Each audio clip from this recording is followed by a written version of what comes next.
যে কুণাল ঘোষ নিজে থেকে এত কিছু বলবেন বা তা সেরকম গণতান্ত্রিক পরিবেশ তো এই দলে নেই, সেটা পরিষ্কার বোঝাই যাচ্ছে।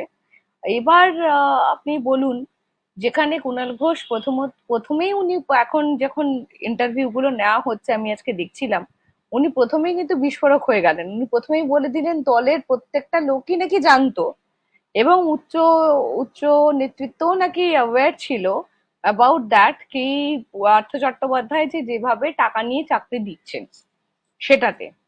এটা একটা অন্য নিউজ চ্যানেলে একটা এক্সক্লুসিভ ইন্টারভিউতে আমি একটু আগেই দেখছিলাম। এটাতে উনি বলেছেন যে এটাতে দলের মোটামুটি সবাই জানতো, এবং এখন নয়, প্রায় 1.5-2 বছর আগে থেকে জানতো, 2016-তে। এবং সেই সময় দল একটা পজিটিভ কাজ করেছে, যে ওনাকে ওখান থেকে সরিয়ে শিল্পে দিয়েছে। মানে ভেবে রাখুন, হ্যাঁ, শিক্ষা থেকে সরিয়ে শিল্পে দেওয়া হলো, তাতে যাতে আরো বেশি করাপশনের সুযোগ। হয়তো দল was very impressed by his